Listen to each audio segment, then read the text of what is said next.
So I get to go to the French Riviera on the ice this time to do what? Wanting to go to the French Riviera? I mean, you might run into French people, and a surprising amount of the British. Don't underestimate Skorpio. What Clint Eastwood told the studio when they freaked out about the budget for his first Dirty Harry movie somehow makes its way into this episode. Saltile tile is terrible for a kitchen because it's so porous. Well, this just sounds like you didn't use a proper sealer on your tiles, mister. Will they just tape something already? This book is all lorem ipsum, and Archer doesn't even once comment on all the instances of the word coom. Either this pineal pregnancy test is a joke, or I've been very wrong about how these things work for a very long time. Either way, this is the lack of information I received from my high school health class. Like, which end are you supposed to blow into? This was supposed to be coconut shrimp. All the way off with coconut shrimp. There is no way anyone likes it. You're mixing the terrible taste of coconut with the deliciousness of shrimp, and why would you f***ing do that, you monster? I really want it. Well, too bad. Because guess what? So if Lana was getting this assignment the whole time, why is Mallory wasting all this time telling Archer about the mission? Even for Mallory, this seems out of character. I can't imagine she'd want to waste the time it would take to humiliate Archer in this way. However, it does work out conveniently for Archer that he knows exactly where to go and what to do when Lana needs rescuing, so here's 1 cent for the convenience, and another 5 for making this mother-son talk PETA on for all the some time. Why are you going? I'm going to, a conference? Oh, well, isn't that convenient? Archer, I already seen the convenience of this situation, and yes, technically your convenience is a different convenience than my convenience, so that's really f***ing convenient. I moved in with my last girlfriend after 4 weeks. What are you, a lesbian? The sin is obviously using stereotypes instead of surround sound types. But in all my research into U-hauling, I couldn't find a single reason why other companies were passed up. We could have had Penskeing, ridering, or even budgeting. But even though Cyril may be clingy... Oh, saran wrap could take a lesson. You used to complain... Wait, did Mallory and Lana just stop talking about Cyril mid-conversation in the limo and then continue from where they left off once they got on the plane?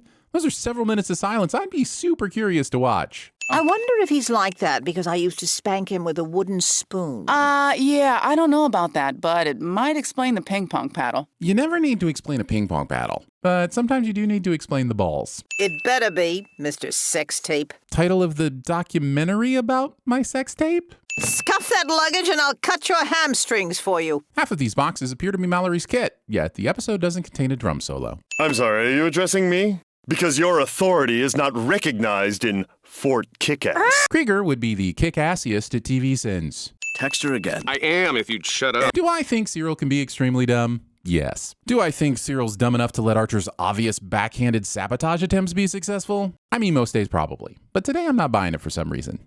I'm a complicated sinner. Which hopefully explains my shock at finding myself aboard the Chum Guzzler. I get that your chum is mostly water, but guzzling is entirely unnecessary. In the flavor department, a little goes a long way. Worst case scenario, her cover got blown and Skorpio's being her senseless before he chops her battered corpse into fish food. Archer says something shockingly awful because he has no filter and no real understanding of right or wrong, and the audience is supposed to find it funny just because it's a terrible thing to say. Cliché. What is in this drink? Oh, sorry, is ice from cooler. Somehow it got butter all over it. The answer is that everything in France is inexplicably slathered in butter.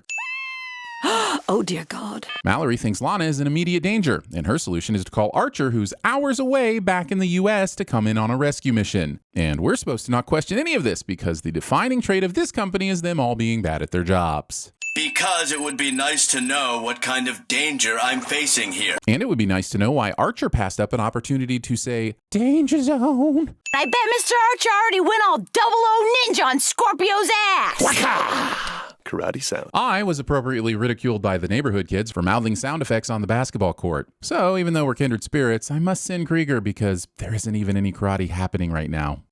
Yeah! Oh, yeah! That's right! Give it to me! The celebration I'm legally no longer allowed to do when entering the gelateria somehow makes its way into the episode. I thought I gave you a fake number. Episode expects us to believe that Archer can get cell phone service underwater, and I do not believe you, episode. I've had good results with Ether. Having good results with Ether.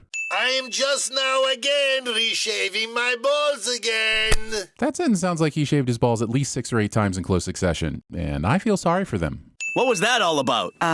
Since Lana has no way of knowing that Mallory has been watching her until now, how would she know that this was the moment that made Mallory think she was in trouble? I mean, just because she's right doesn't make it any less bullshit that she knew. No excuses, eh?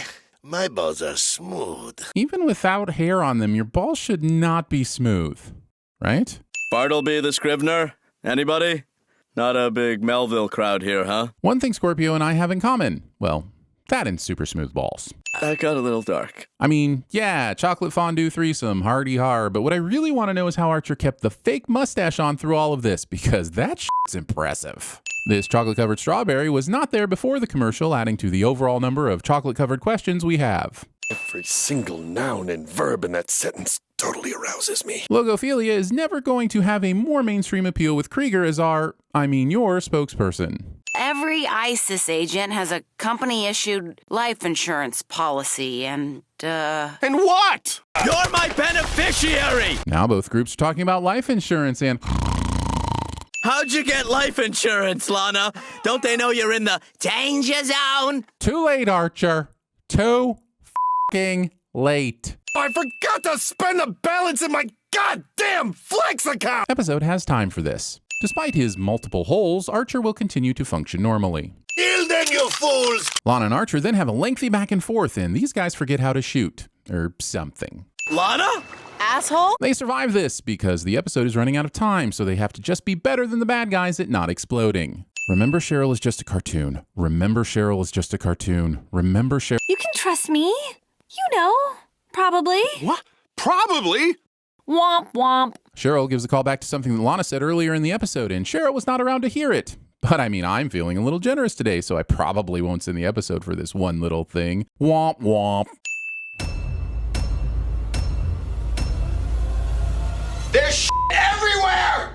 So I get to go to the French Riviera on the ISIS dime to do what? I just want to say one word to you. Plastics.